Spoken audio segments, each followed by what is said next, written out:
Y'all freestyling. This is real bar talk, real brothers, real conversation, real shit going on. All right, go by the name of Nonchalant. We're you know, the Horseman, baby. Sir. Magna At it Carta. again. We here, Brother Magna Carta. JC. Light and sweet today. Light and sweet. Make sure you share, subscribe, and tell a friend.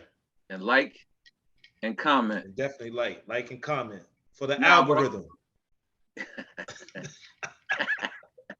No, what I'm saying is not that the young players. I'm just saying sometimes more than one season. But I know this is the world we live in. So yeah, I'm not disagreeing with you. I'm just saying. Let's let the audience know what you guys were discussing. We were basically discussing generally we were talking about the NFL. Specifically, we were talking about the new talent that is on the Philadelphia Eagles. And if you could so eloquently repeat that, my brother Magna Carta, your point. Yes. Yeah, so my point is that we were talking about how I guess we were going through the differences between development and chemistry. You do need time for both. You need time to develop and you do need time for chemistry. As far as a development part for the Eagles, I don't see any players that need time to develop. I feel like they should be ready now. Now, as far as chemistry, that does take time. You got a lot of new pieces, a lot of new faces. Chemistry does take time, but also we like to use that word accountability. And they had a lot of time in the off season to get familiar. I'm not saying it's going to be 100, but it needs to be better than last year, at least. And I guess when I said time, I didn't necessarily mean development. I did mean chemistry. And like I said, in today's sports, not just NFL, but today's sports, there is no time for that. You know what I mean? You're not allotted or allowed that time, even if you just met. Well, when I say just met, I'm not talking about a couple of weeks y'all done practiced together and hung out and had some things together. You know what I mean? Mm-hmm. I'm just saying it's the first time y'all really. It's a what have you done for me lately league or sports, mm-hmm. Period. I get it. I get it 100%. So I'm just saying that's why I said, and I don't think this is an excuse, but it looks good on paper. And I'm gonna just leave it at that. I give him some time. I give him some time. But if I could chime in when we talk about development, the Eagles, in my opinion, is only a quarterback away. So this is going to be their quarterback. I really want to say, I know it's his third year technically, but last year was his first full season as a starter. Right. And you know, as was the coach, he's developing. You know, and the coach. Yeah. The coach is in his second year. Right. As is the coach. This is his second year. People want to say, well, Jalen, it's his third year. I agree with that. This is his actually first full season. Because last year was his first full season. And he came in in a whirlwind. You know what I'm saying? With that fucking debacle that we used to have. And True. Along with the coach, you know what I'm saying? I mean, he got us he got them a chip and all that, but you know, that's BC, you know what I'm saying? But it allows patience. I don't know why I'm getting that echo. Yeah, because you won in the last 5 years. The last 5 years, I believe y'all won, right? Yeah. So, you know, y'all definitely gave the city something to be patient for, and y'all up the ante on all the franchises, especially the Sixers, to get it done. You know. There you go, man. The pressure. I'm trying to see how long it took this show to get the Sixers in there. I'm just saying, man. You know, 7 minutes. I guarantee you, that's we don't go one show without mentioning the Sixers. That's 2 minutes better than the last time. I'm trying to get better. We cannot go one show without mentioning the Sixers. Oh shit! We could. Well, you know, training camp is around the corner.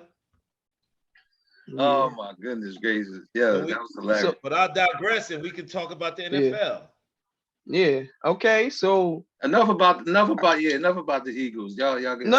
I'm not done with them yet. This is my last point. This is my last point with the Eagles. Jalen Hurts. Mm-hmm. Yes. Well, first of all, before you go in, because it seems like it's about to be we diving in the deep into the pool, and I don't mind because this might be a 2-hour show with all the cuts that took place today. What we sipping on? You already I went sweet on my Big Daddy Kane. Pause. My Big Daddy Kane smooth operator drink. And I'm trying to change my ways this school year. I hear you. You know me. I keep the screwdriver upon deck. I just got a screwdriver is like gin and juice, right? Oh, that's vodka and orange juice. Yep. Okay. Yeah, I got vodka today too. I'm drinking some vodka and cranberry. That's all I got right now. And I'm drinking some Tito's with some Senor wine. Shout out to Senor wine. Yeah, I gotta get some more Uncle Nearest. I'm out of stock. So Uncle Nearest will probably be next week, but I just grabbed what I had before we started up and just poured me up. Next week I might be on water.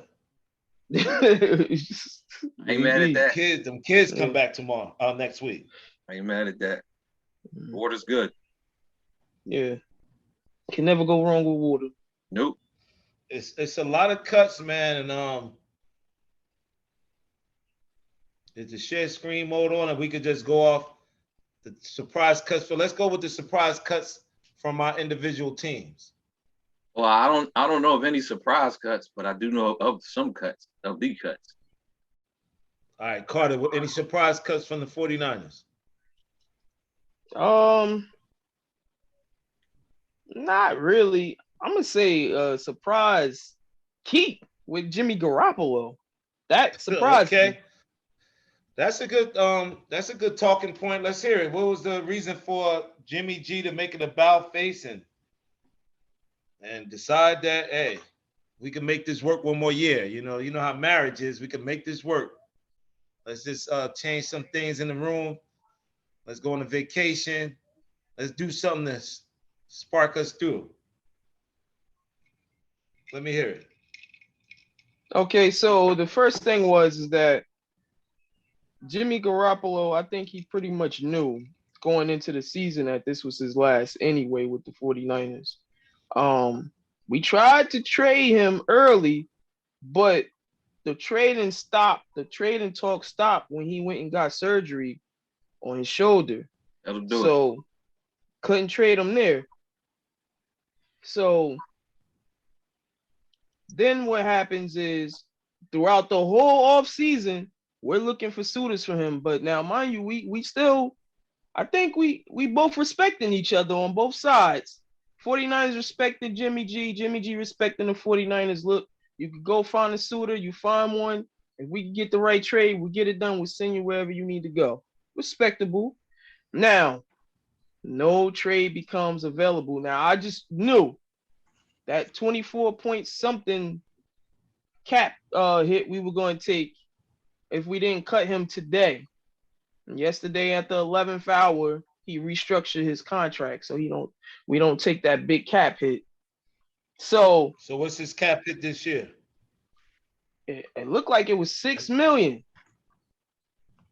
A lot better than that 20, but now he got a bunch of incentives going on there to get that extra money back. But it'll be tough for him to get that money if he's not playing. So I think he's going. And I chatted this to you. I think he's going to. I think he's going to be the starter. You know what? You know what I didn't know? I did not know, but I understand now on having a conversation last week why it was discussed so much. The backup for the 49ers. What's his name?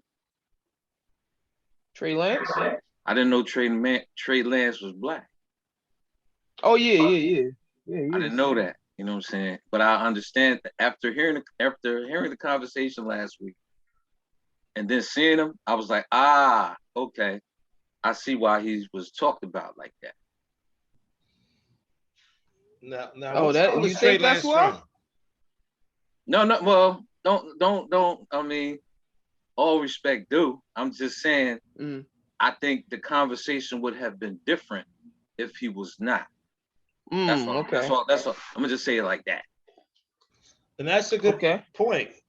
Because I don't want our show to be considered all these dudes is play the race card. However, what school did Trey Lance go to? Trey Lance went to North Dakota. Same school your boy Wentz is from. They went to the same school. Okay. So I feel when I used to watch that dude, he had the right name, Wentz. Every time he dropped back to pass, I would wince. That's what they used to say. That's some more six. I think that's some more Philly fan. Yeah, but that's also what Bayless used to say. Right, that's where I got it from. Yeah. That's where I got it from. I didn't think of it like that until you said it. I was like, you know what? I want to say this, man, Carter, and I just want you to hear what I'm saying. Okay. When I saw the restructure or whatever, that told me that they weren't happy with what they saw with Lance. That's fair. And the reason I say that is normally when you're ready to move on from a quarterback, and I'm sure that if y'all was to cut Jimmy G, you're gonna save some money. You're gonna take a cap hit, but you're gonna save some. So I don't know who's behind Jimmy G, like who's the third string or the fourth string. I know all that coach speech. We're gonna talk about Trey Lance. We're gonna let him know that it's his team, but it's about wins and losses. That's a fact. And unless somebody just falls off the fucking map, like we could talk about injuries and all that, so on and so forth. But unless certain people have different rules than others, these are facts. So depending on who these people are at these said positions, the reason why I'm saying that is because we talked about this in a couple episodes ago. Yeah, deeply. You know what I mean?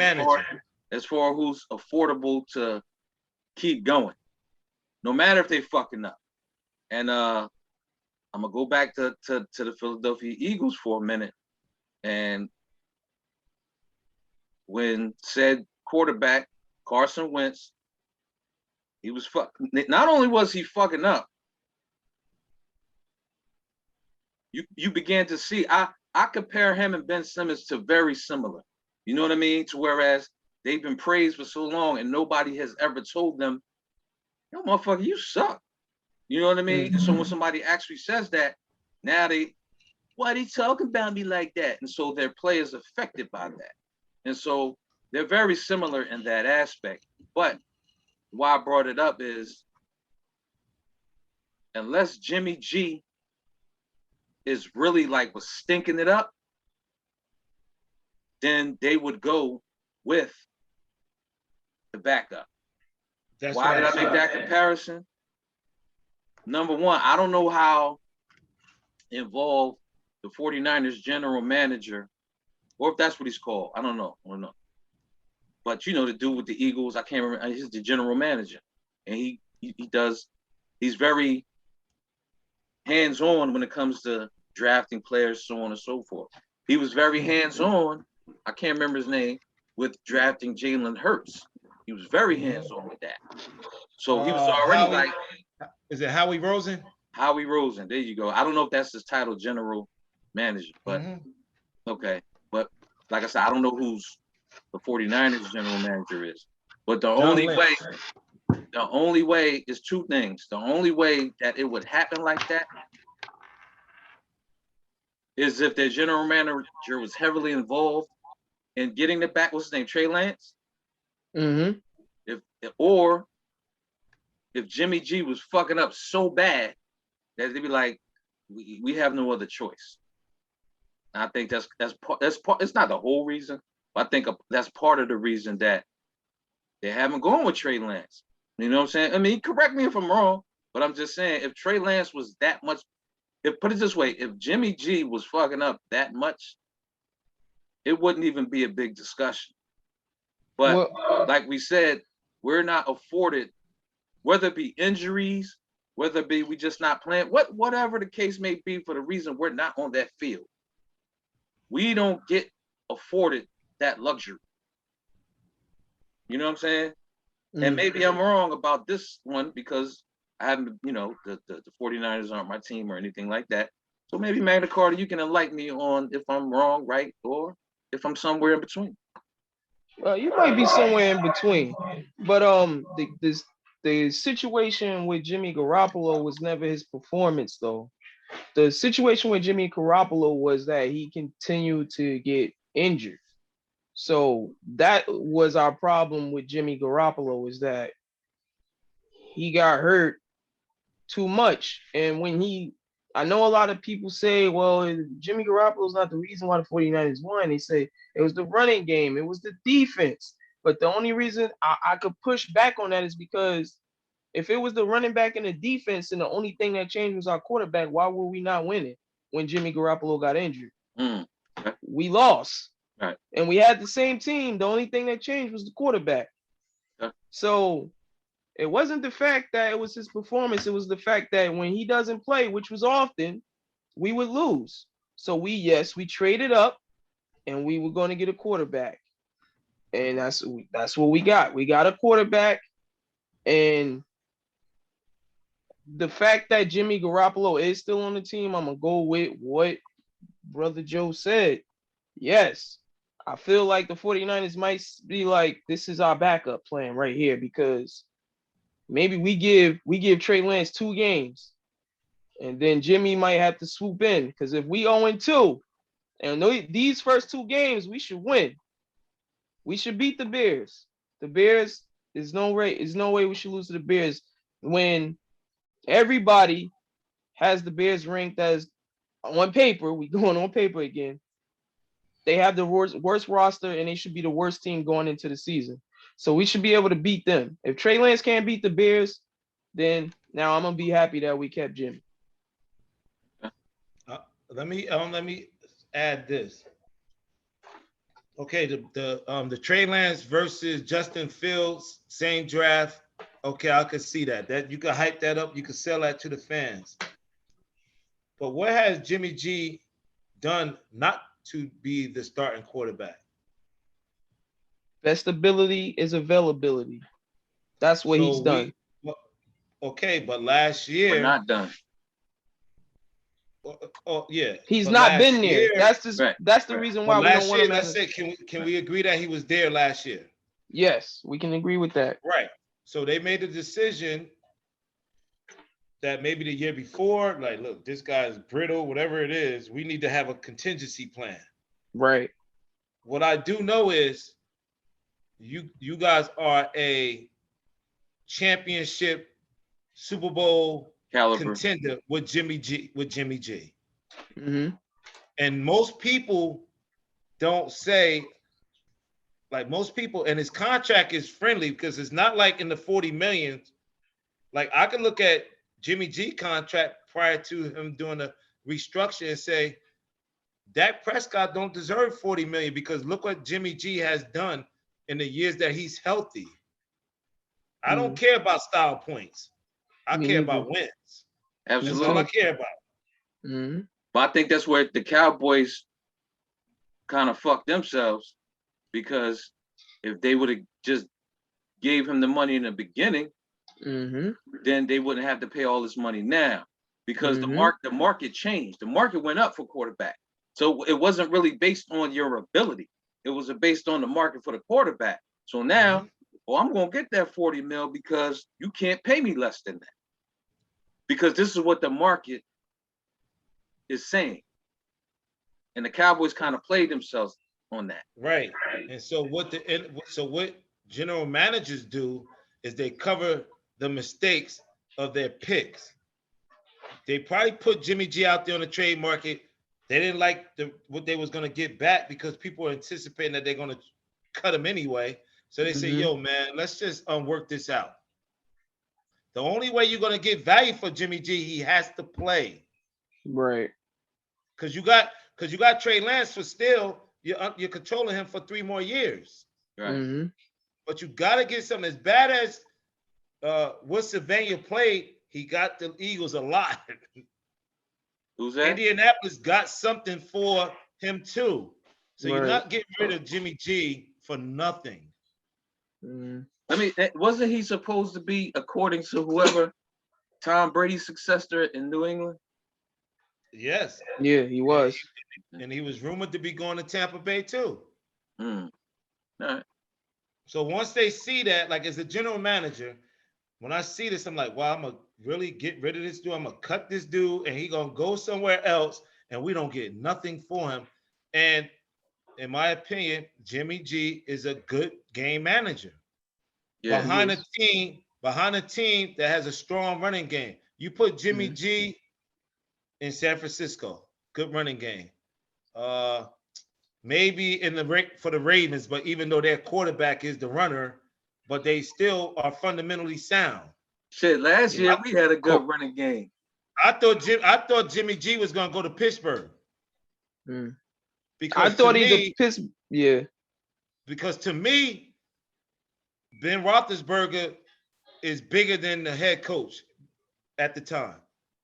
So they're gonna throw the ball around when they should have been giving the ball to the running back more. I agree. As you get older, you shouldn't be throwing 40, well, unless you Tom Brady. You shouldn't be throwing 40, 45 times a game. But Tom Brady offense is like get it out, fast, get it out. Yeah. So I think Jimmy G is going to be the starting quarterback. I don't know how y'all going to spin it. If you don't win that first game, Jimmy G starts the second game. I wouldn't be. I mean, I would be mad if we lost that first game. But I would not be mad if Jimmy G was our quarterback. So you mean, as of now, Jimmy G is not the starting quarterback? He's not. Why he is QB number 2. Because we moved on from Jimmy G and Trey Lance has been announced as our starter. The only reason why Jimmy Garoppolo is still there is because we restructured his contract. We were trying to trade him. So going into it, he understands that he's going to be the backup. Well, I'm just asking. What else he understands? I'm sorry, go ahead. What I'm asking, I mean, at this point in time, aren't you supposed to put your best players on the field? Yeah, that's true. Let me also add on to this. Did Jimmy G have any more guaranteed money in that contract? Yes, he did. He had more guaranteed money in the contract. Right. So, believe me, I'm willing to predict. Listen.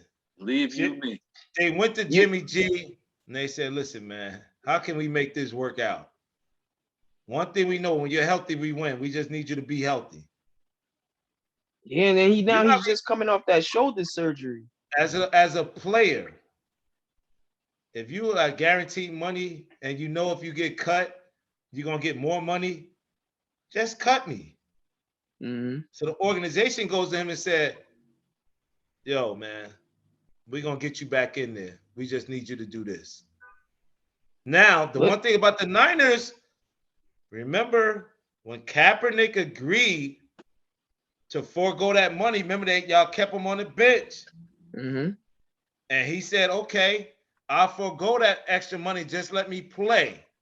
And they played him out. So as much flack as that damn redneck Jerry Jones get, y'all got some culpability too.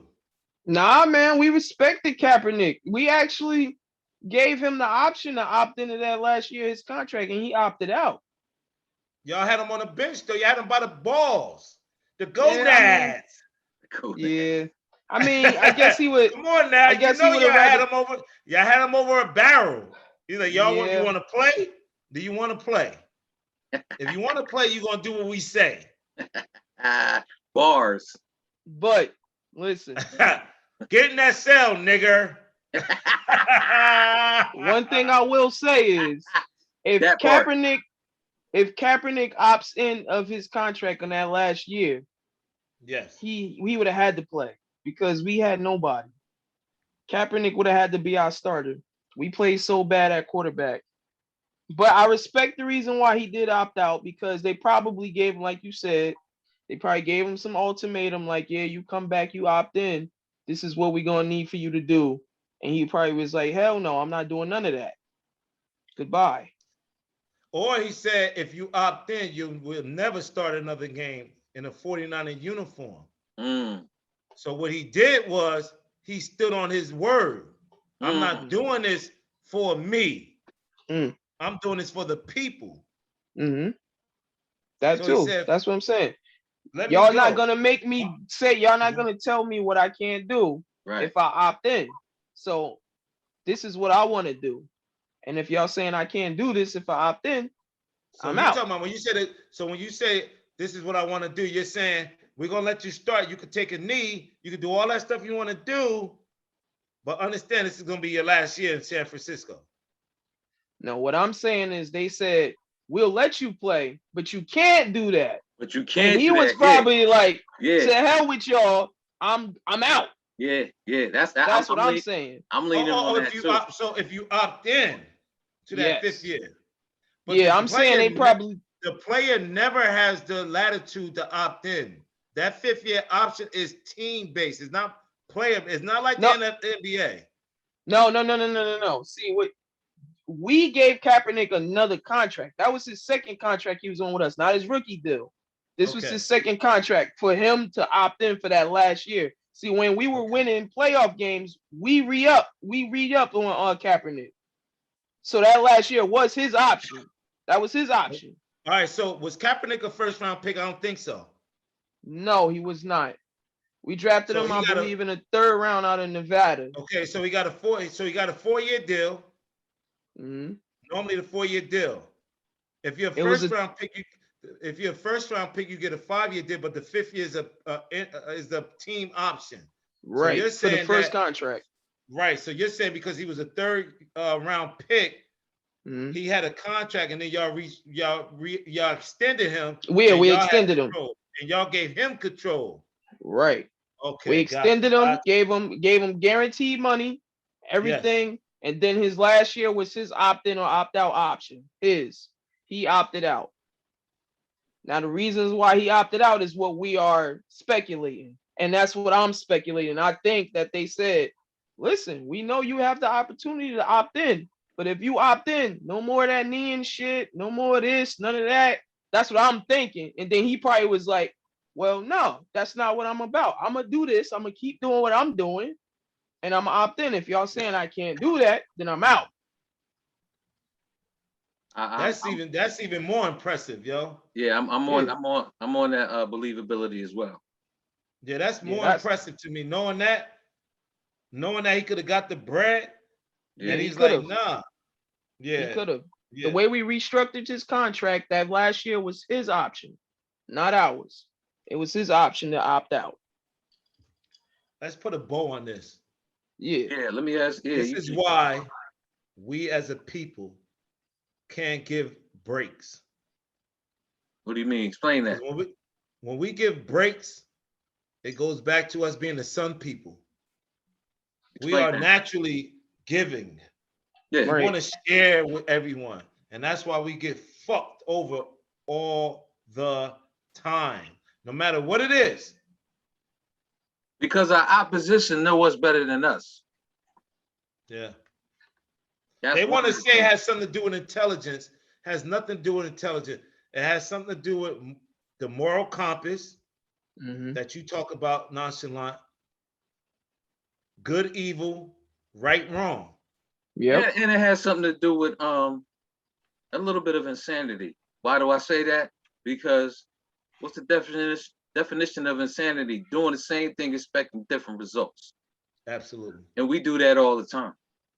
We've been doing that before my mother's mother was born. You know what I'm saying? Let me tell the public, you have to subscribe to the Horsemen, real BarTalk. Mm-hmm. We ain't controlled by nobody. I don't care if we got 20 viewers and 5 subscribers. Right. Mm-hmm. This is uncut. Straight this to is all gut. Facts. Straight Uncut, from, I like that. Straight from the gut, yo. Like, come on now. Ain't no cooning on this station. No coons allowed. And leave your feelings at the door. Where we at, man. Carter? Yo, what's your? I'm warming up, baby. I'm warming up. You ain't. Yep. I see. You ain't name your surprise cuts, bro, JC. Yo, all right. So we're gonna move on. The surprise cut by the Cowboys is they cut their 2 backup quarterbacks, and I'm happy about that. Okay. But you currently have no quarterback except for one. Right. We don't have a quarterback. Even that corporate lawn suit wearing Dak Prescott. I do as I told Stephen A. Smith. I'm sorry, man. I just feel like in hindsight, you get 2020. Romo was the runaway slave from the Dallas Cowboys. He did what he wanted. He changed plays. He said, y'all jokers don't know what you're talking about. And they got Prescott and Ezekiel Elliott. And at that time, we had a good offensive line. And Prescott did as he's told, a.k.a. the House Negro, a.k.a. corporate America, cut your beard, cut your hair now. And because at the end of the day, if Prescott get hurt, our season's lost anyway. So none of these bums, if somebody claimed them, which nobody will, it doesn't matter. We ain't gonna go to the playoffs anyway. We ain't gonna go to the playoffs with Prescott. So what difference it make?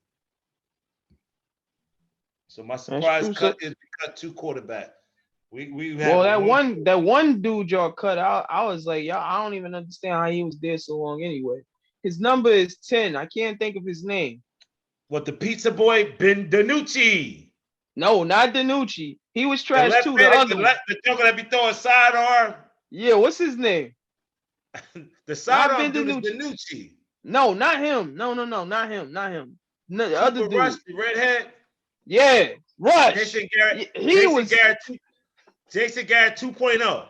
Rush, that's his name. He should have been gone. He won a game last year against Minnesota, though. Yeah, I remember that game. He played decent. Yeah, all right. He took more. He played decent. I'm gonna tell you what he did, Carter. Hear me out. What he did was he went off the script. When we first got Amari Cooper, we was playing the Eagles. I think if the Eagles would have beat us, they would have finished our season. Coop told Dak, listen, man, stop calling the same play. They're sitting on that route. He was just doing like a 7-10 yard comeback route. He said, yo, eventually they're going to pick that off. Let me hit the go route on them. Dak told Coop, yo, just run the play that's called in. I'll bring that back to Cooper Rush last year. Good old boy. Who was out there? It was Lamb and Coop. And Coop and Lamb had big games. And that's what makes certain people different. They're like, man, I'm going to ball a Coop. I'm getting a chance to start, and I need a win because, look, I need another paycheck next year. And at least I could say, this one game I started, we won. I put up 300 yards passing. I had 3 touchdowns. I'm winning. We're not allowed to do those things. That's going to be his highlight, though, of his career. We can't color outside of the lines. Brother quarterbacks are not allowed to color outside the line. That's why that goes back to the original statement that it's different rules for different people. You know what I'm saying? Like, and so we so trapped in, I don't want to upset nobody. You know what I mean? I get it. You know what I'm saying? And so it's a fear thing. It's a fear thing. Yes, you're right. Because they're looking at it not as far as like making a play or a better play. They looking like they want to make sure they don't mess up their money. You know what I'm saying? So it's not a moral thing, it's a money thing. You know what I'm saying? And they get caught up in that. You know what I'm saying? Because they all play with your emotions, know everything's the same. We all under one umbrella. We don't look at this and that, certain things of that nature, but it's all bullshit. Because as soon as you, like you said, improvise or do a better play or go off, let's say go off script. As soon as you do that, they gonna check, bow, shoot you out the air. Especially if it's not. You went outside the gun line, boss. Yeah, especially if it's not successful. Now, even if it's successful, they can be like, "Don't do that again, boy." Mm-hmm. You know That's like remember Willie Beeman in Training Day? I mean, Any Given Sunday. Any Given Sunday. When he kept changing the plays and he came to him, he was like, "What you doing out there?" He's like, "I'm scoring. I'm scoring touchdowns." Right. He looked at him like he was crazy. That ain't the play I called. So what? I scored. Scored. Yeah, that's the object of the game. Mm-hmm. But you didn't score every day. You didn't score doing what I said to do. Exactly. These coaches in the NFL, the ones that have never played at a high level in the NFL, being a coach and controlling it is their ego. They're ego-driven. Freaking Jason Garrett, freaking Kellen Moore, the offensive coordinator before Kellen Moore. Them jokers ain't do nothing in the NFL. Doug Peterson. I remember these jokers as players. They were bums. But now they get to control an offense. And you could say to someone like Amari Cooper that you playing an offense that is system-driven and not recognize that the only reason your system works is because of my talent. And then you convince someone like Jerry Jones and Stephen Jones, this offense will work without Amari Cooper. Well, why did you get Amari Cooper in the first place then? Because your offense wasn't working. That part. No, go ahead, Brother Joe. I see the rant coming. No. Go ahead. I saw it. And for a split second, I'll say, here come the rant. Go ahead. Go ahead, man. Let me go get my vape, yo. I gotta get my vape. You about to get me going, yo. I just want you to let it out now, man. If you can't let it out here, you can't let it out anywhere, man. Just go ahead and rant. Go ahead. This is where you get. Cowboys don't win more than 8 games. This is where you let it out. Pause, brother JC. Yeah. The Cowboys won't win more than 8 games this year. If that, 7. That's a bold prediction. That's a very bold prediction. It's not. It is.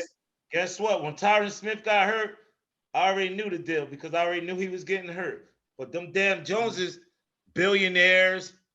You know, I got a Cowboy associate, and he's not our complexion. And I said to him, who's smarter? The owners or the players? He said, the owners. I said, why? Because they got more money. I said, how did they get their money? We got to get in where we fit in at. The owners come from generational wealth. And lying, cheating, and stealing. Even Jerry Jones inherited the oil business from his daddy. Mm-hmm. All they talk about is, oh, he paid for the Cowboys. Yo, you took out a loan. Right. You took out a $128 million loan. The average brother can't do that. So did you really do it on your own? No. Did you really get it from the mud? That's the misconception. That's the bullshit. Come on, man. Like, this is bullshit, That's the narrative that they try to force feed you if you don't really have the wherewithal or knowledge to know history of things. You know what I'm saying? And so do your Googles, do your research, and you're gonna understand just that from the rip. That's a old fucking. Oh, I got it from my daddy. Yeah, okay. You inherited from your daddy. So what knowledge did you have to inherit something? None. So, and then your daddy got it from who? I'm pretty sure he stole it from somebody. But you know, okay, yeah. it's gonna sound like, yeah, you are you. No. What KRS say? A long time ago. There can never really be justice on stolen land. Put that in your hip pocket. Hey man, it's the truth, man. I already know this shit. But I digress. But this is real BarTalk with the Horsemen coming up on the 7:00 p.m. Eastern Time hour. Okay. Make sure you hit them like buttons, comment, and subscribe. Matt Carter, what else you got for the people? All right. So for the last part of our cuts, I know I said it wasn't no surprises, but what I'm gonna do with my team is I'm gonna give y'all some notable cuts that I did notice. I ain't gonna go through all of them because it was a lot, but I'm gonna just touch on a few of them, then we can move on. So this dude, y'all probably don't know because y'all don't follow the 49ers, but Dante Johnson, he was our defensive back.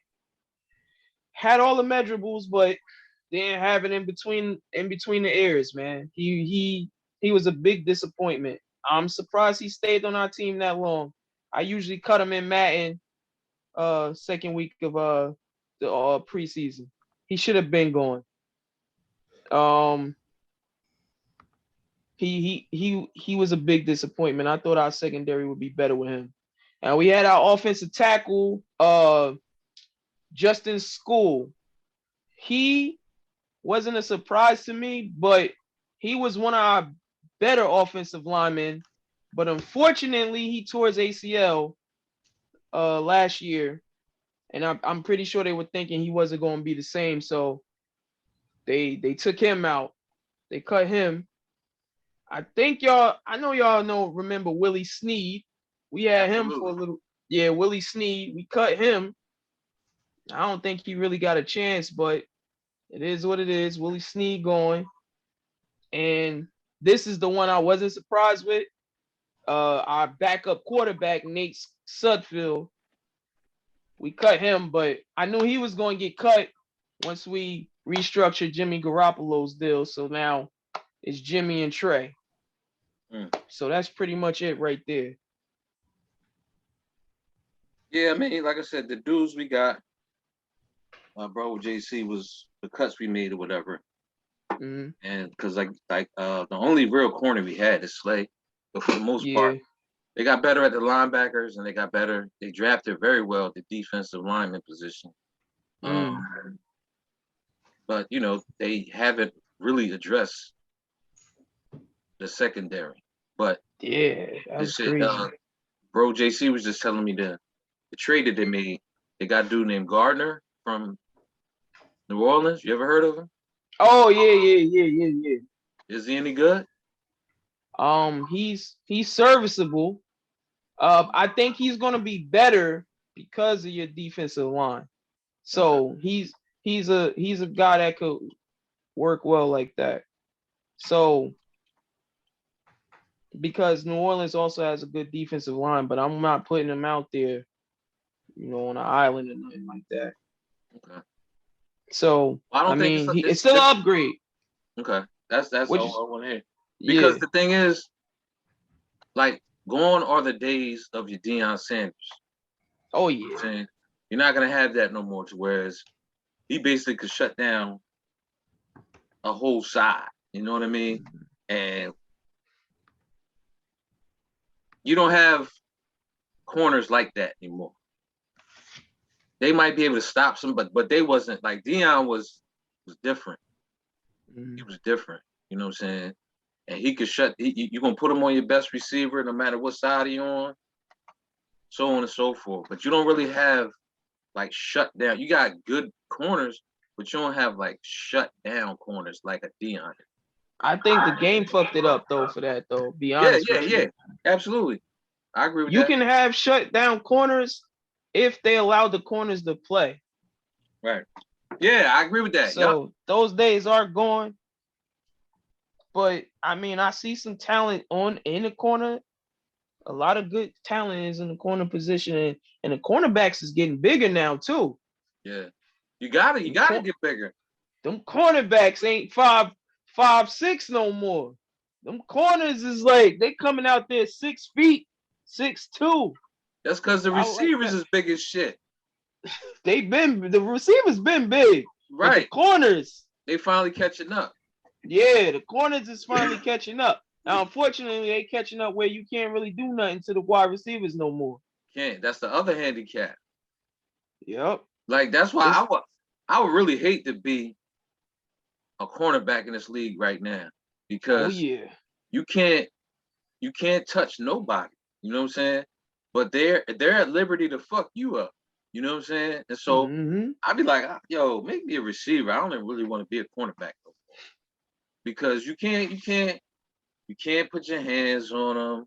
But meanwhile the receiver's pushing off all the way downfield. The ball going in the air, the receiver's pushing off, and they're not gonna call offensive pass interference for the most part. I get why that is because offense pays money. Yeah. Nobody wants to sit and watch defense being played for the most part. You got people that do want that, but I'm just saying for the most part, it's more exciting. Yeah, it's more Brother exciting. Joe know me. I love to watch defense. And when I say defense, though, I remember we had a thing on this too. Yes, maybe I wasn't explaining myself right.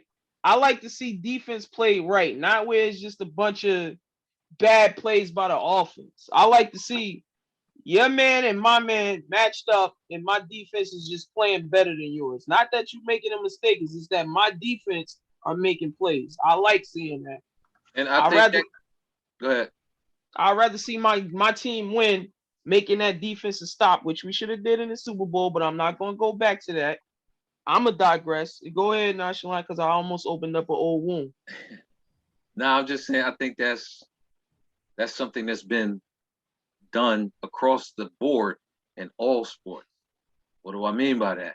Meaning you could go to the NBA, they've done the same thing. You can't touch nobody in the NBA. You can't even have the perception of touching somebody in the NBA pause. You know what I'm saying? You can have somebody fall on their own, trip over their own feet, and they'd be like, yo, you fouled them. I'm like, how did that happen? You know what I mean? Even in boxing, and this is where it goes, I'm not disrespecting Floyd Mayweather at all. I've been watching boxing for a long time. But anyway, to watch him a lot of times, for me, it was a boring thing. Why do I say that? Because he's a counterpuncher. And counterpunches to me lead to boring fights. You know what I'm saying? I don't want to see you not throw no joints and you blocking everything. That's boring to me. You know what I'm saying? Because you're not putting yourself, I get it, yeah, it's a smarter way, you last longer, your career, I get all those semantics. But I'm just saying for me as a fan, to sit there and watch you block punches, I'd rather watch something else. Turn something else on. Turn this shit the fuck off. You know what I'm saying? Because I don't want to see somebody blocking punches and slipping punches. And I already know. There was a great man that came from Philly. I think he's from Philly. Bernard Hopkins. Yeah. So I could surmise from your comment that you wasn't a fan of his. No. I was a fan of Bernard only because if you watch, I was a fan once. Like I really didn't follow him like that. I'm gonna keep it a buck until he fucked up Tito. Now, when he did that to Tito, like before he even fought Tito, this is how you know this man studies. He broke down Tito's whole shit. He said, all he got is a left hook. And so once he took his best punch away, and Tito was like, kind of like, damn, what do I do now? And I seen him break down Tito. So, and he also told him that you don't stay in shape. He said you walk away, you walk around fat before the fight and you lose the weight. He said, but I'm always in shape. Bernard Hopkins is more of a. He gonna get in your mind, yo. He get in your mind, but he's an old school tactic. Meaning, one of the first things that they tell you when you boxing, you're supposed to tuck your chin. You know what I'm saying? Like I said, I've been following boxing for a minute. You're supposed to tuck your chin in. When you see him boxing, his chin ain't out like this. He like this. Yes. Because that shit gonna get chopped off. You know what I'm saying? If you ain't tucking it. And so he was a count. You're very right. He was a counter puncher. The as first well. fight again, the first time he fought Roy Jones, I think he lost on popularity. The second time he fought Roy Jones, that's why he won. Yeah. They both were popular fighters at the time. Now it's right. Who's the better boxer? Right. And I think all that cute stuff. Right. And I think with Roy Jones, what he did was he didn't. The thing about Bernard Hopkins, the thing about Mayweather and fighters like that, they're very fundamentally sound. As talented as as talented as a fighter Roy Jones was, he wasn't fundamentally sound. He's the opposite. Yeah, but he was thriving. He was fast. He could move. Very athletic, and he could hit hard with both hands. Now you could do that and get by, but now when you fighting somebody that's technical, they're sound fighters. Now they gonna see you ain't got a jab. You feel what I'm saying? You don't have a jab. The people that beat Roy Jones and exposed him was the people who did not fall for his antics. That's what I'm saying. That went right at his chin. See, when he fought James Toney is trying to prove that I can outbox you. But the thing about go knock his head off. The thing about no, it wasn't James Toney. No, he beat James Toney. Yeah, he beat him, but the reason he beat James Toney because James Toney tried to outbox him when James Toney was the stronger guy. Just go knock his head off. But yeah, he tried to beat him at his own game. Exactly. Yes. And, what was the dude from Florida that the first one? Because Tarver. The thing about was a nationally bigger dude. But not even that. Tarver's whole career was based on beating Roy Jones. So he studied him. Like after he beat Roy Jones, what did he ever do? Nothing. That was his claim. They was both from Florida. Like he got some verbatim for us. Yeah. I'm just saying this Roy Jones and Bernard Hopkins. That second fight was not that good.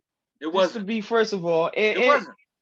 And he Bernard Hopkins really beat Roy Jones when Roy Jones wasn't Roy Jones no more. That's had already lost to Tarver. That's true. People were saying calling for both of them to retire after that fight. That's true. But who's the older fighter though? I think at that time, I don't know who was older at that time. I think B-Hop is older. I think he's a little old. He ain't much older. Yeah. Roy Jones had already lost 5 fights before he fought Bernard Hopkins the second time. Right. He was already starting to lose again. Right. I mean, starting to lose, I should say, not again. Right. So, I mean, it wasn't like he was fighting Roy Jones. He was fighting the shell of Roy Jones. Yeah, that's true. I agree with that. But he probably lost 6 fights. I'm just saying. Then I could use that. Hold on. That's a good point. I'm going to acknowledge that. Shout out to you.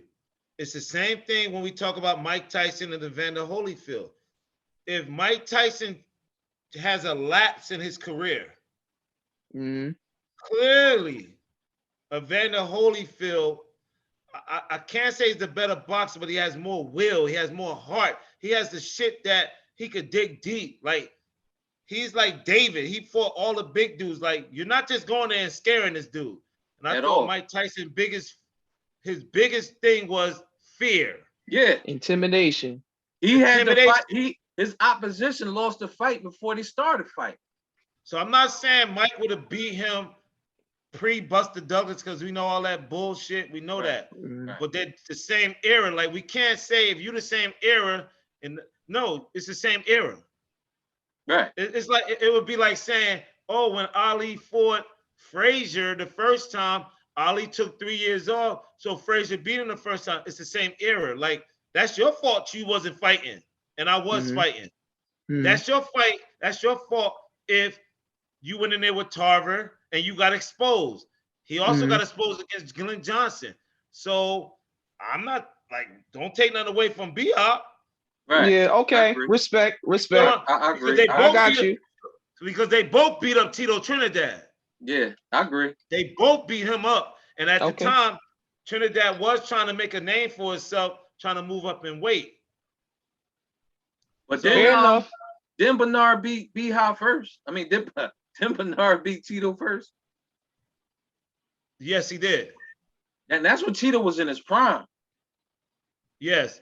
The first real fight that Tito lost was against William Joppy.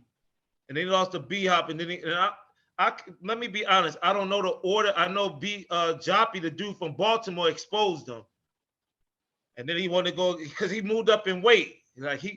Like Tito was destroying them dudes at that weight class, and he moved up to the big dudes. Right. And that was it.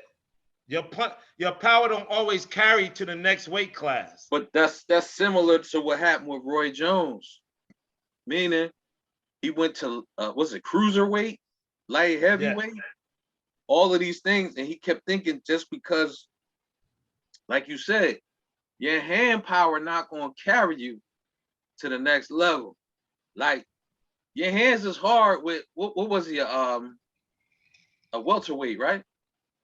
He won a lot of times at middleweight. Oh, okay, middleweight. But he went up after that. I don't know what Tarver was or none of that. I don't know what he was. But I'm just saying, my point is Tarver spent his whole being. The Horsemen are here. The Horseman is here. You know what I mean? Hey, is that true? What's up, baby? Peace. At the job, man. My brother. Trying to tap in a little bit earlier, but you talking this fight game. Yeah. My fault. Part of my passion. That's how I get when I see my brothers, yo. Absolutely. Exact truth on the check-in. What's good, my brother? Ain't too much, man. In here trying to make a couple dollars out of my time. Hey, nothing wrong with that. Now we're here, reminiscing over some boxing shit. We done got the NFL. I don't know how we got on this shit, yeah. I don't know. I try to tie everything into one thing, but that's just how I rock. Yo, I stepped away to hit the blunt, pause. And why is that a pause? Yo, Magna Carta got you pausing for no reason. Nah, that's not me. I went to pause that one. That wasn't plausible. Say I do. That's my brother. But that wasn't plausible. That's what I'm saying. You don't have to pause that. Right. We are our brother's keeper. We are our brother's keeper.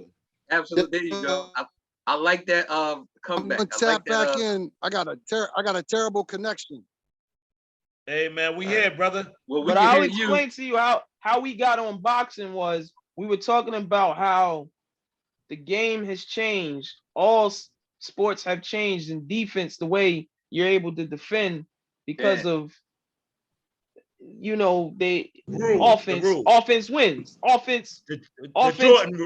The Jordan rules. No, offense puts people in seats. The Peyton Manning rules. Offense puts people in seats and makes money. Right. So they give the advantage to the offense, and then that's how we moved into boxing. Man, that's pretty good, Magna Carta. Salute to you, because I had no idea. I couldn't remember that shit. Yeah. That's how we got into boxing, because we was talking about defense. Oh, all right. And how nobody wants to see defense because we don't want to see Floyd Mayweather defend for 12 rounds. We don't want to see the Knicks and the Bulls in the playoff, the Knicks in Detroit in the playoff. We want to see Golden State Warriors. Nah, I don't mind seeing the Knicks in the playoffs as long as they lose. I don't mind that at all. You don't want to see that. Hey, you don't want to see them 80s Knicks, yo. Nah, but hey, bro, JC, you remember that 263 apartment, right? Yeah. You remember Codner? He was a Knicks fan, and he could have sworn Jordan was going to lose to them. And I was always it was close. It was close. It was very close, but no cigar. And I was always, I was definitely happy every time because I had to hear his Knicks shit, his Yankee shit, and his Giants shit. And I was nervous. And I was serious. And I was not with none of them shits. Nice bars. And that Giant shit smelled like shit. So when Jordan came through and was busting their ass, and when they would win, I'll be like, "Hey, bro, what's the dude name that missed Charles Smith when he missed fucking 3 layups?" Yeah, 3 layups in a Why, row. why didn't he dunk it? I was like, I don't know, cuz, but it didn't happen. It didn't happen, bro. And they try to use the excuse that he got fouled. Yeah, I was like, come on, man. He missed those layups. All the dumb shit. Like even when Patrick Ewing came down the lane, why did he dunk it? It went off the back of the rim. I was like, yo, man. Let me explain to you why Patrick Ewing did that finger roll. Patrick Ewing thought he was going to be able to dunk from where he jumped from. And when he got close to the basket, he said, oh, shit, I ain't making it. So then he tried to finger roll it. He got caught in an awkward position. That was all Patrick Ewing being caught out of position. That's not where he dunked from. He wasn't no Joel. I love what you saying? He ain't no Joel Embiid. Nah, Joel couldn't dunk from there either. Joel would have did a layup. He would have made it though. Embiid would make it though. Yeah, he probably would have made it though. Yeah, that's a fact. He'd have jump hooked it. He'd have thrown some shit. I don't know. Yeah. I'm just saying, I was always glad when the fucking Knicks lost. Yeah, but yo, y'all haven't had do y'all still have a rivalry with the Knicks though? Like, I don't see it. We beat them like 100 times in a row. No, I stopped counting. I never seen a Knicks Sixers rivalry because I always see the Knicks, they lose all the time. Maybe it's the region, I guess. Maybe it's region. It's the region. It's the region. I think it's the region more so than anything else. Because one of the things, like I said, the Giants and the Eagles, it's always a rivalry there. I'm not gonna say it's a rivalry with, well, to your credit, Magna Carta, it's always a New York Philly thing. And I think it's because of the region. I can't really, and what I'll say to that is, salute to my cousin here in Texas now, but he is from New York. You know what I'm saying? And so when we had an apartment together, I'm gonna just say for me, this the motherfucker that made me hate New York. Cotton? Huh? Is Cotton your cousin? Yeah. Oh, you know. I ain't know that. I ain't know that. Oh, now it's all making sense now. That's the family, yo. I did not know Connor was your cousin. I didn't know you knew Connor. Yes, I know him. Yo, the Horsemen been together for a long time. Yeah, Connor used to be in the sports group chat with us. That's my first cousin too. For a while. Yeah. My mom. Now I seen a picture. My mom. And y'all kind of favor each other. My mom and his mom is sisters. Nice. Oh, okay. All love. No doubt. Yeah, because when you said he's in Texas now, I was like, wait, that's Cotton, okay? Yo, that's crazy, yo. I never touched down in Houston. He the first person I'm gonna see, yo. Yeah, no doubt. No doubt. That's my guy. I haven't met him in person, but we used to talk all the time in the group chat. Word. All the time. Wow. Wow. I didn't know that. Okay. And he got that working man. And he got that working man. Yeah, he definitely. Y'all had that working man. I couldn't fuck with y'all. So he say. I don't give a fuck. Back then, Thurman Thomas wasn't that good on the field, bro. But on Madden, that motherfucker was a Superman. Why was he using Thurman Thomas? Nah, Bill. I think Bill was. You know, yo, respect Thurman Thomas, the Hall of Famer, man. Come on now. No, I put respect on his name, but I seen him bounce off of everybody in sport. I'm like, he didn't do that when they played the Giants. Nah, he did. Nope, you know he did not. I'm just saying, like, and Thurman Thomas was a decent Techno Bowl, though. I was rooting for Thurman. I was rooting for Buffalo Bills. I was like, please beat these motherfucking Giants, bro. You had to root for them 4 years in a row. 4 years in a row. Yeah. I got my bro, Connor, he talking shit. Like I said, we live together. So he popping shit. And I'm like, I don't care who y'all play. Just whoever y'all playing, please beat y'all. Because I don't need to hit it. Yeah, they squeaked by that one. Yeah, they did. But yo, I got a surprise cut. Oh, can we still talk about surprise cuts? Yeah, absolutely. Yo, who got cut? Damn, I didn't know Josh Gordon was still in the league. I've been at work. I've been at work. I didn't get to see who got cut. Well, Josh Gordon got cut by Kansas City Chiefs. I ain't even know that. Wow. How long he been in the league though, bro? Mentally or physically? Mentally or physically? Because it's a difference. Physically, he been in the league for 3 years. Right. Okay. He's only been in the league literally like 3 years. But his spirit been in for 10 years. For a while. Yeah. He got suspended for like 40 years. I think I only seen Josh Gordon. He was hot for 3 other years. Yeah. Yeah, he's a one hot album every 10-year average. Don't do that. Hey man. There you go. Don't do that. He gonna say that. That's the pushback for the t-shirt, nonchalant. You see it, nah, right? I love that t-shirt. I love that t-shirt. That shit that make your soul burn slow. I love that t-shirt. So love. I ain't never going to disrespect Ether, man.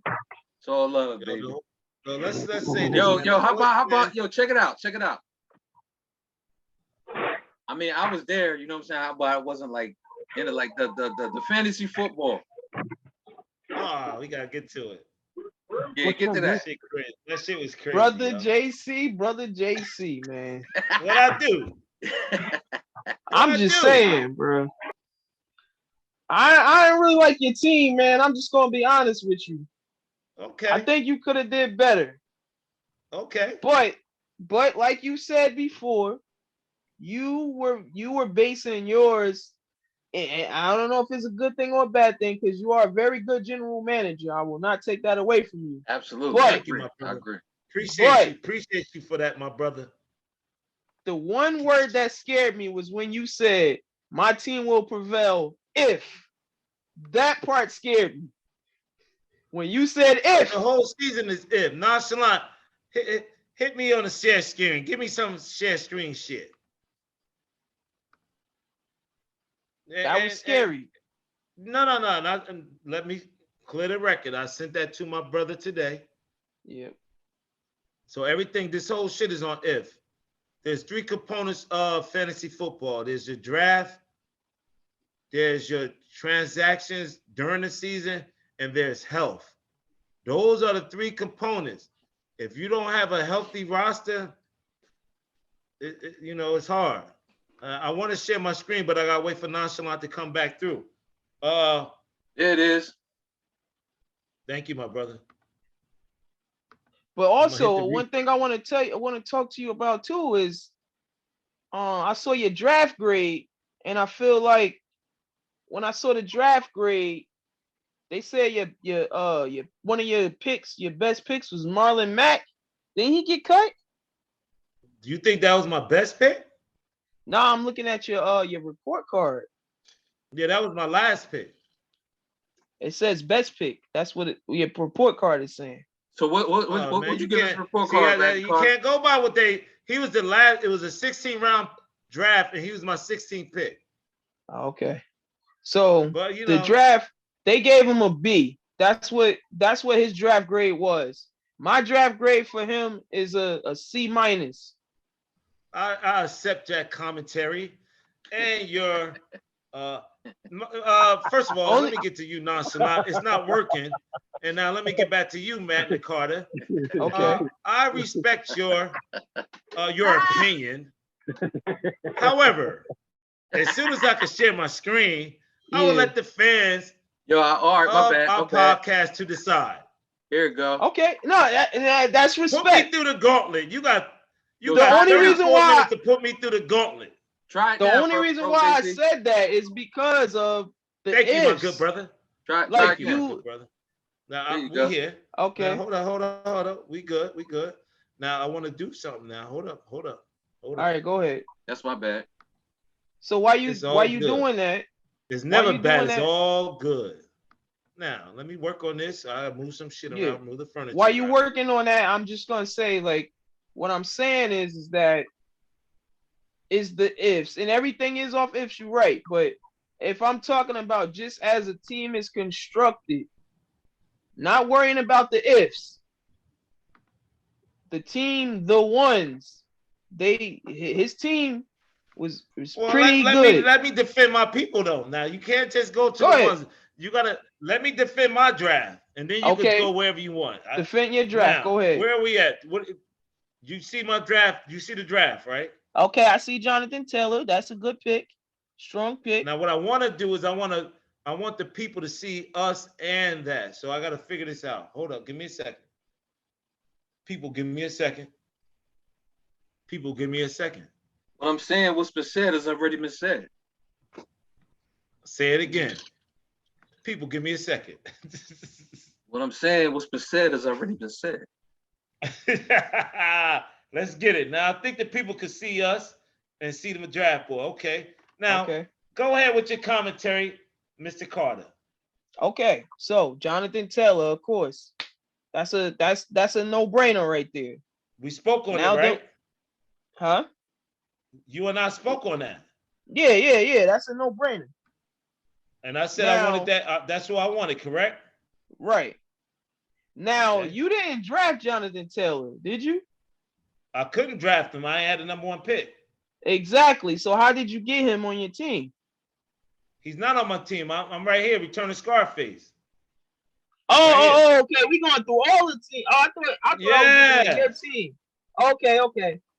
All right. So yeah, you got Christian McCaffrey. That's one of your ifs.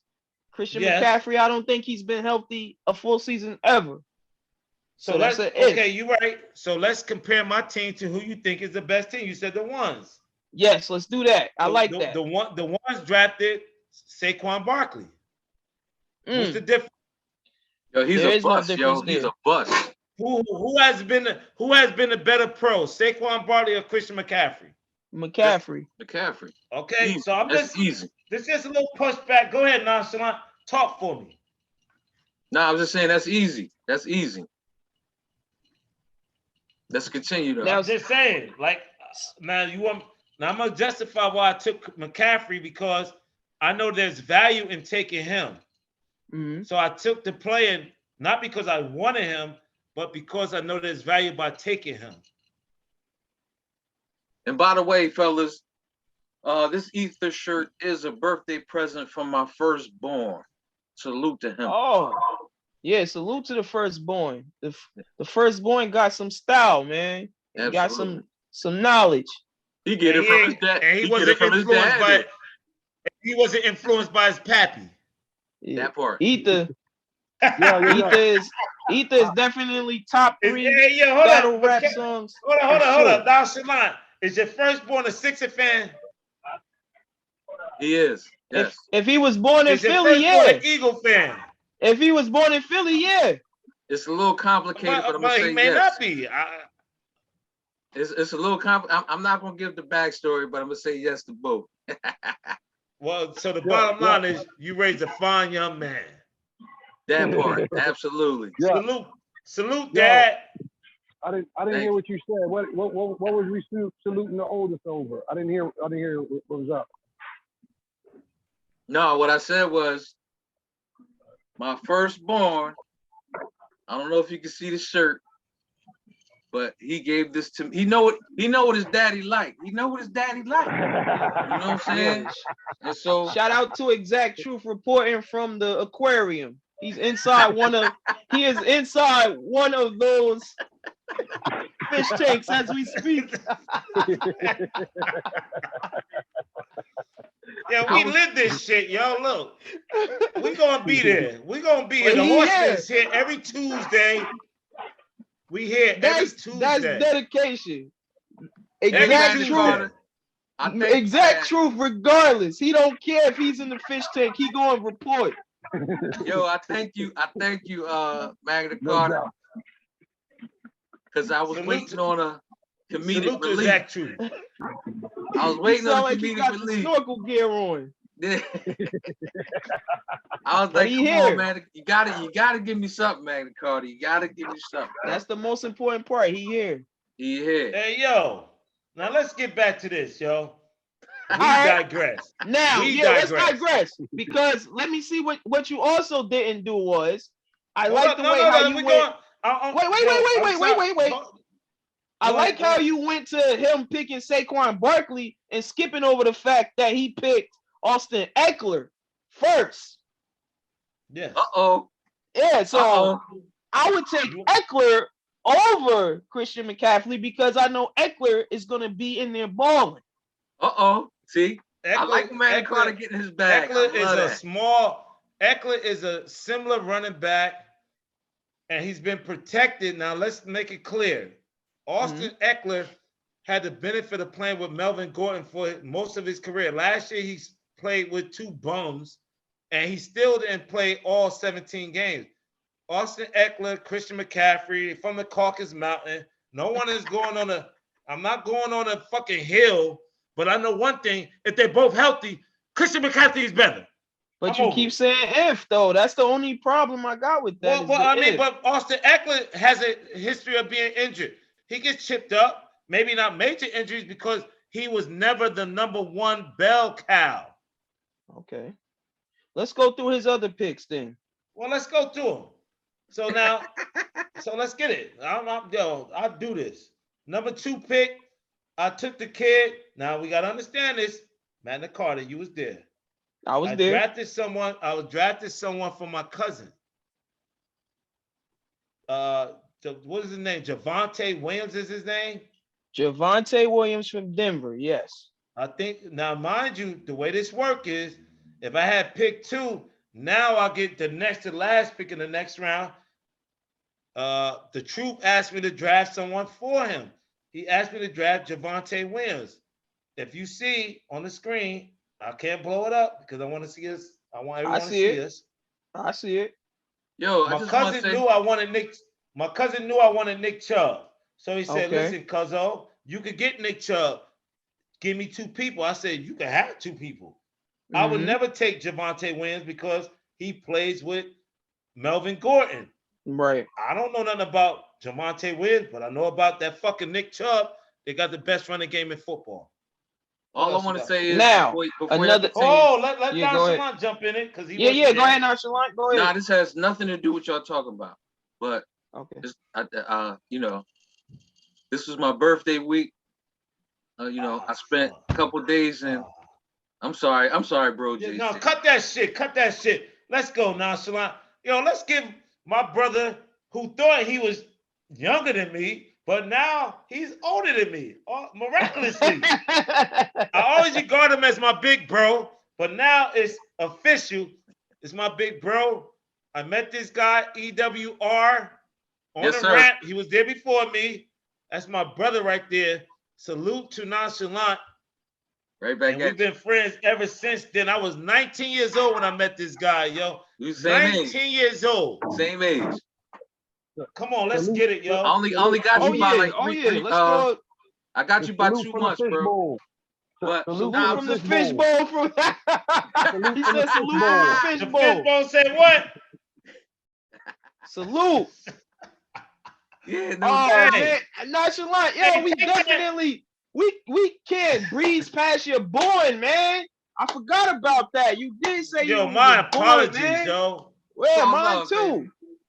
Mine too. We can't breeze past that, man. Ho. Can he take can Zach Chu take his scuba diving gear off and say something? Yes, please. Can he breathe? Can he breathe underwater? He either got the gills or he got the scuba pack on his back. Yo, man, the mighty words of Parliament. Why should I hold my breath? Feeling it, I might choke. That sounds real old, but I'm sorry. Listen, we was born in water, so of course I can breathe in a fishbowl. That's right. Absolutely. Still giving bars. Bars. Aquarium. Let's get it, yo. Bars from the aquarium. Word. Talk to him, exact. Talk to him. Yo, I spent a couple days in what's it called? Ocean City, Maryland. Okay. Had a very good time. Beautiful place. Don't know if y'all been there. It's not far, but it's always a good time whenever I go down there. But OC Maryland, salute to y'all. Had a very good time. Very good, born day, all that.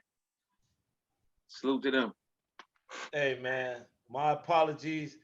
Happy born day. Appreciate We you. got to salute each other while we here.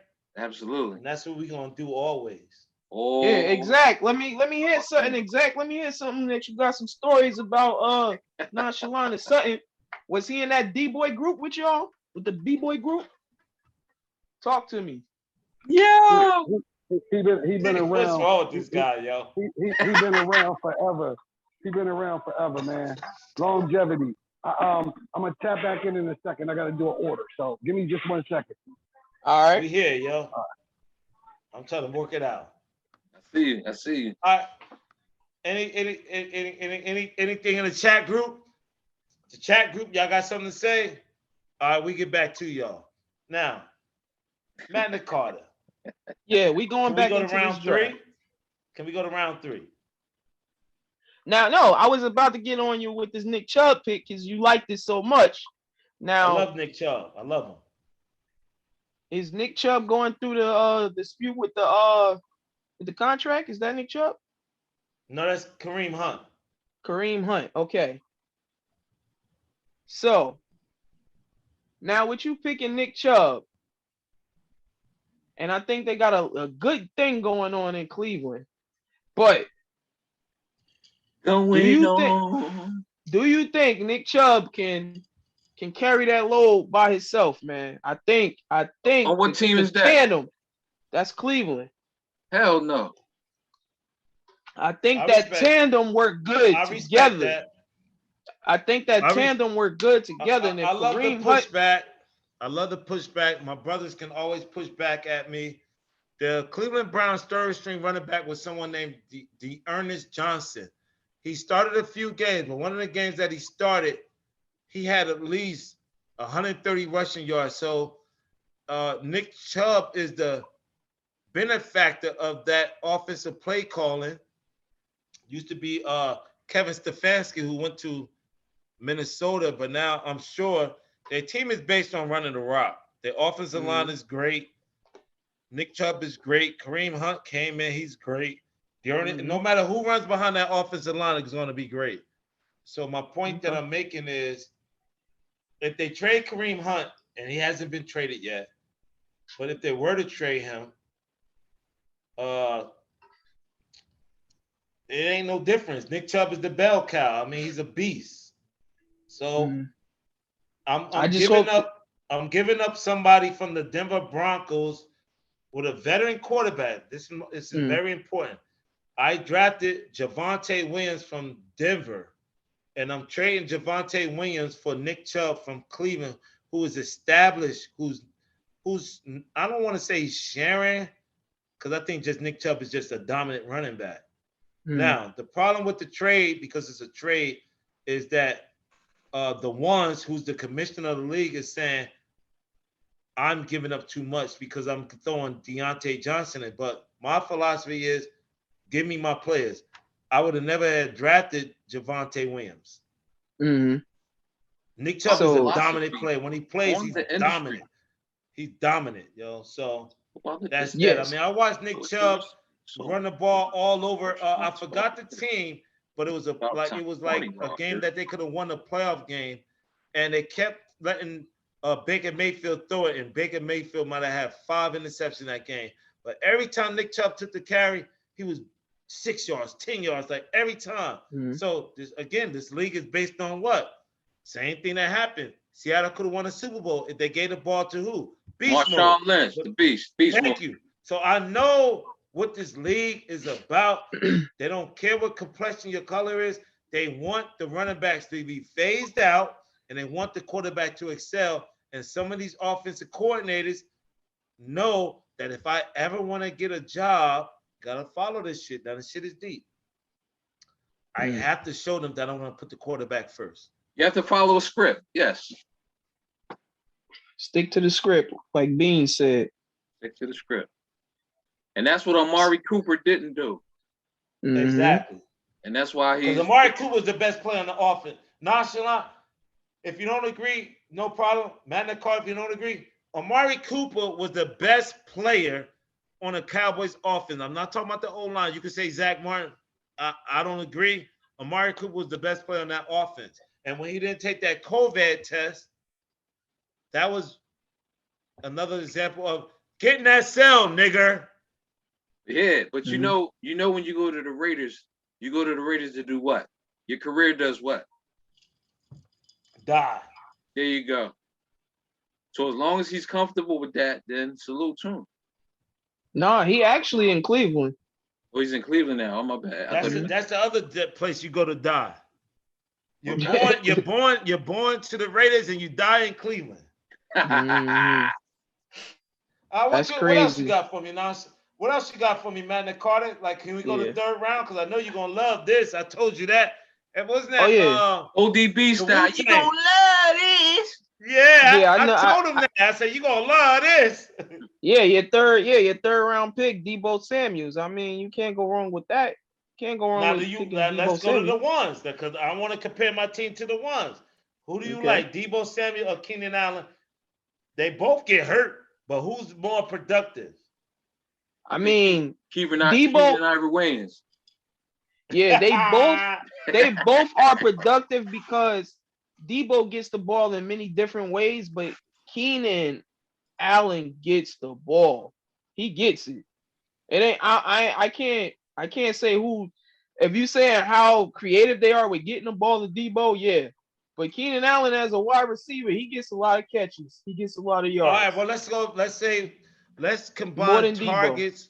Let's combine targets with touches. Let's say that targets and touches are synonymous. Who get more touches, Deebo Samuels or Keenan Allen?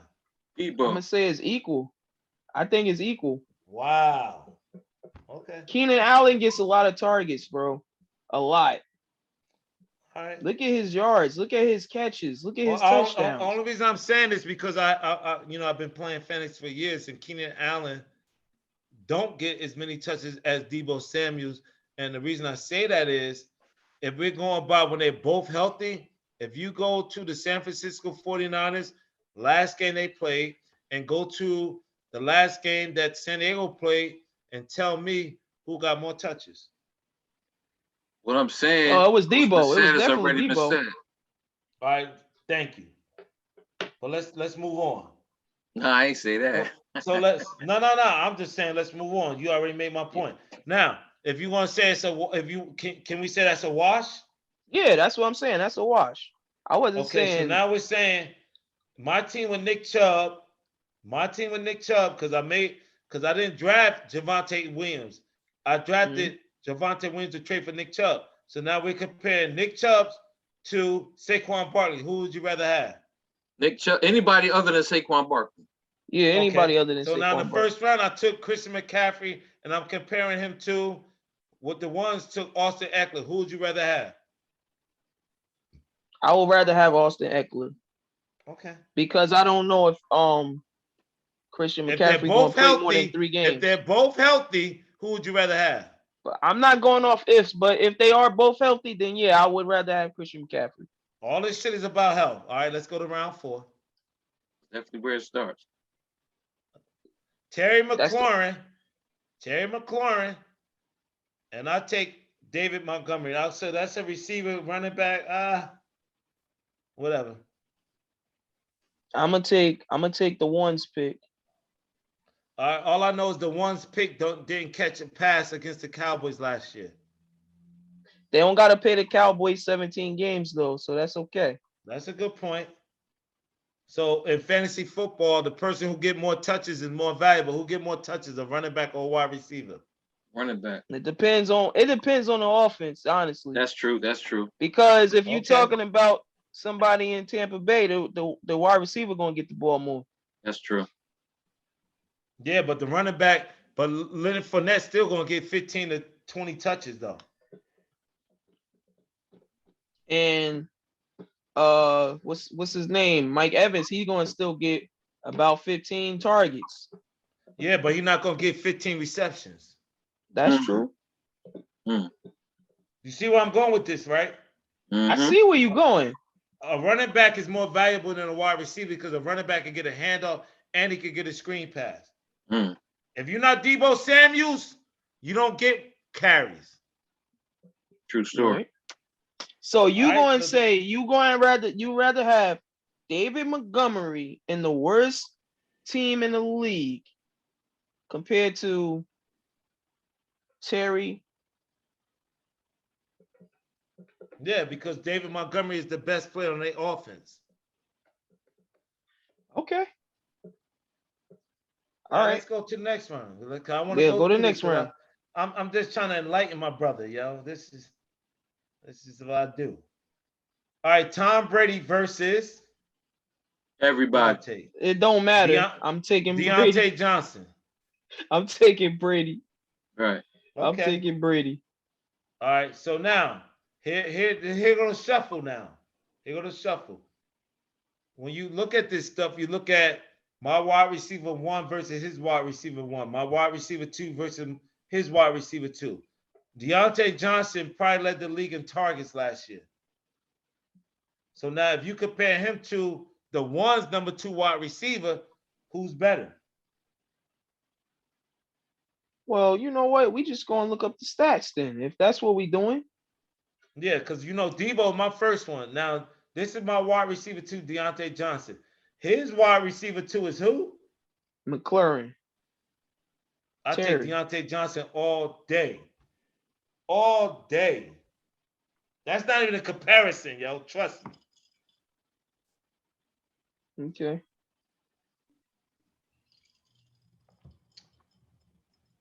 Stick with us, Nonchalant. Stick with us. I'm here. I'm here. I want to get through this fast. He wants to do research. All right, go ahead. Just go. Go ahead. Go. Okay. All right, so we go to round 6 now. Yeah, go to round 6. Round 6, the ones take Miles Sanders, and The only reason why. Okay. I would give round 6 to him. I'm a big Me Miles too. Sanders fan. Penn State, absolutely. I know I didn't support Saquon Barkley because McCaffrey's better when healthy.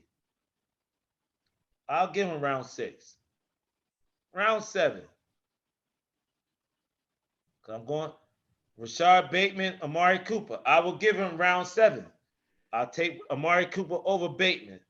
But, Bateman, I ain't going to talk about it. Let's go to round 8. Dallas Goedert versus Chris Godwin. Who would you rather have? Dallas Goedert. I'm gonna take Goddard too. Me Not too. 'cause I'm gonna take Goddard. Not for the obvious. So, I'm gonna take Goddard only because Chris Godwin coming off the ACL tear. I'm hoping that he does great. I'm hoping that Chris Godwin has a breakout, like just destroys it. I root for him. I'm a Penn State fan. So Godwin would be all right. He's my wide receiver 3. He's not going to start. He's not starting. He's a bench player. So this is my backup receiver to his tier 1 tight end. So really, Goddard against Schultz. I think Dak Prescott, because he's a system quarterback, he's going to dump it down to the tight end because that's what he does. Who was your wide receiver from Pittsburgh, though? Right. Deontay Johnson? That's why Deontay Johnson's my wide receiver 2, but when Chris Godwin is healthy, he goes to the wide receiver 2. So he's my wide receiver 3. He wasn't drafted to start because I know he's coming off the ACL. Mm-hmm. So I want you to see what I'm doing, what I'm building. What you're doing is you're saying, oh, he drafted this name, but can you say that Goddard is that much better than Schultz compared to the numbers from last year? Look at Schultz numbers. I'm just saying. And who is his wide receiver 3? It ain't no motherfucking Chris Godwin, I promise you. Yeah, I know. I get that part. You gotta factor in bye week. See, everybody has a bye week. Everyone has a bye week. So you gotta compare his wide receiver 3 to my wide receiver 3. His wide receiver 2 to my wide receiver 2. His RB1 to my RB1. That's how this shit works. Let's go to the next round. And then next week, maybe you'll be like, oh, on second thought. All right, I took Kirk Cousins. He's my quarterback. I drafted him in the 9th round. And who did he take? He got Christian Kirk. He took Christian Kirk. I mean, that's his wide receiver what? Probably 3, right? Yeah. So is Christian Kirk better than Chris Godwin? No, we know that. Come on. And I'm willing to admit that Kirk Cousins is not better than Tom Brady. But what I know about Kirk you willing to admit that? You ain't have to. You ain't have to. You ain't have to say. But what I know about Kirk Cousins, he's always going to be losing. Tom Brady is going to be winning, and guess what they're going to do when they're winning? That's when Leonard Fournette starts to eat. But I digress. Yeah. Now we could do this for the next 8 minutes, but I choose not to. Kadarius Toney, come on, stop, yo. Like, really? They want to get rid of him. But if you want to, I mean, I took the Rams' second running back. And he's the first running back because Cam Akers got hurt in the Super Bowl. I mean, do we have to keep doing this? I don't think so. Damn, okay. I like that. No, I'll just play. But Chris Olave. I'm a big Chris Olave fan from Ohio State. I think he might be the best running back. He took Brian Robinson. Unfortunately, Brian Robinson got shot up. They tried to rob him. Yeah. Prayers to that brother. Yeah, absolutely. I saw that. Okay, let's go on. A speedy recovery. Speedy recovery. He took a tight end. I took Mike Gesicki. I'm going to get rid of Mike Gesicki. He's a Penn State guy. He's a tight end in the offense from Miami. They got Tariq Hill. They got a lot of wide receivers. Wide receiver heavy. Jalen Waddle. Waddle. He could get passes. It's not important to me. We both took tight ends.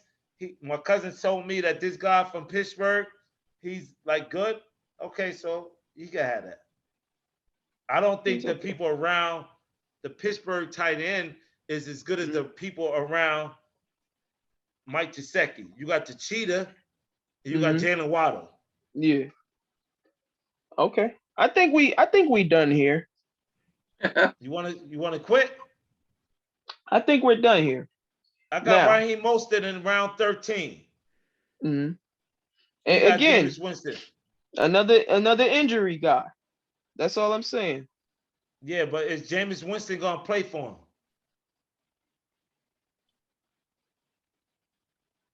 No, his quarterback is Tom Brady. Thank you. So Raheem Mostert gonna play for you? Yeah, when my guy's on bye week. And just like Jameis Winston is gonna play for him when his guy's on a bye week, and I would take Winston over Mostert. Yeah, so I got 2 running backs and he has 1 quarterback. Actually, I got 3 running backs because you could play a running back at flex. You only could play 1 quarterback. It's a lot of nuance to this shit, bro. He took Buffalo defense. I took KJ Osborne. People don't know him. He's the 3rd receiver from Minnesota. Of course, you know they got Thielen and Justin Jefferson. He's the 3rd receiver. I'll give him that. I don't know who's on Baltimore defense. I think my defense is better. I got the Chargers defense. They just got Joey. They got Joey Bosa. And they got Mac. The guy that came from Chicago, Khalil Mack. They got the best cornerback, New England cornerback. They got Derwin James. I don't think we got to discuss that. Stop, yo. Yo, who's Khalil Mack play for now? San Diego. The Chargers. Okay. So I think you will agree that my defense is better than his. This Joker took Matt Prater in this round. What the fuck? His draft sucks, yo. He took a kick in the 15th round. Matt Prater. His draft sucked. You think his draft sucked? I don't know if his draft sucked. Only now the thing is, again, we went through all of the players. Now, again, like you said, it's all based off of ifs, and health. I'm basing it off, if we doing ifs, and I'm going off history. History does not favor your team, brother JC. On paper, your team look good, but history does not favor your team when you putting your team together. That's the only thing I was saying. There's no running back in the NFL more injury prone than Saquon Barkley. Stop. Okay, well, we get past Saquon Barkley, but I'm pretty sure he didn't. I don't know if he drafted Saquon Barkley like how. Well, wait, you keeping Christian McCaffrey or you trading him? No, I'm trading the dude from Denver. Oh, well, yeah, you kept Christian McCaffrey. We don't know if he's going to play 3 games. We don't know if McCaffrey, we don't know if Saquon Barkley's going to play 3 games. So that's a wash right there. So I don't know. That's a wash. So now it's Nick Chubb versus his running back. Yeah, now, and I was getting to Nick Chubb. I don't know if they going to run Nick Chubb into the ground. You saying he a bell cow. He don't got his backup to take that pressure off of him. Because I think Nick Chubb thrives when Cleveland is steadily beating down the defensive line.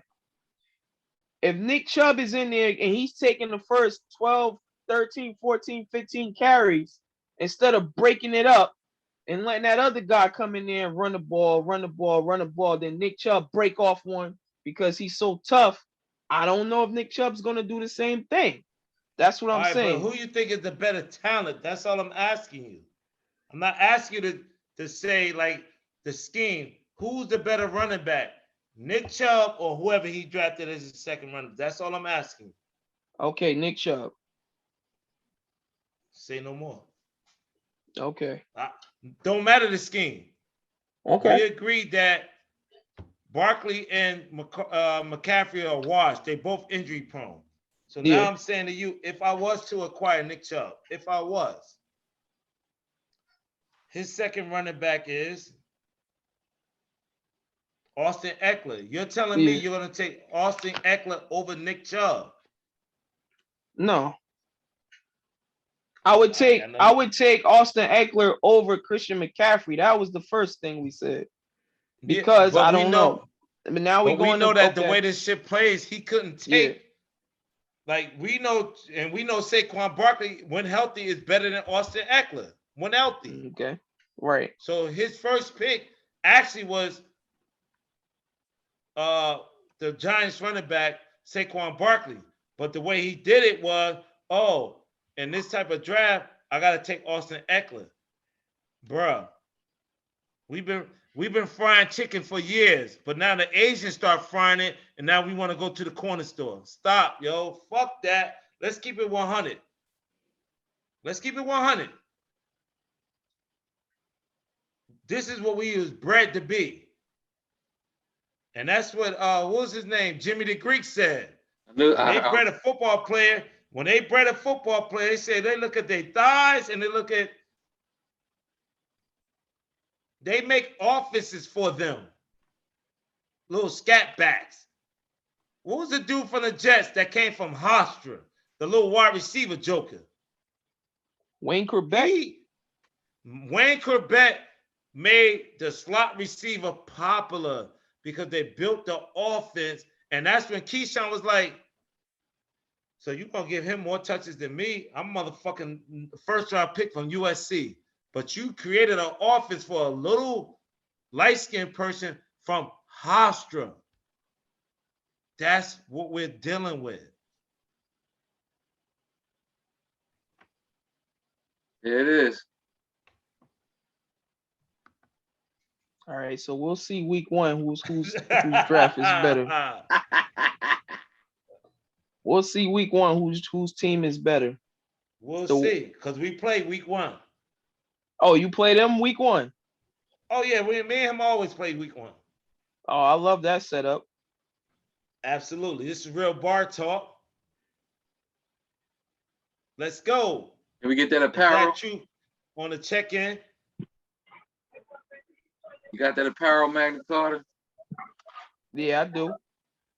Can we? All right, let's get it.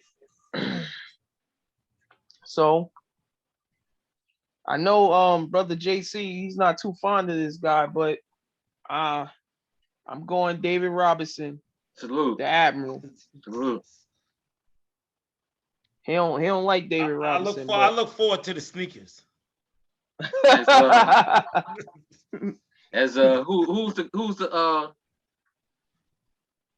the point guard for them at that time? Avery Johnson. As he called him, the Admiral. He called him the Admiral. Yep. Yeah. Salute. Love is love. Yeah, these would be the shoes right here. They gotta Jordan be ones, shoes. shadows. Oh, I love them. Oh my God, beautiful.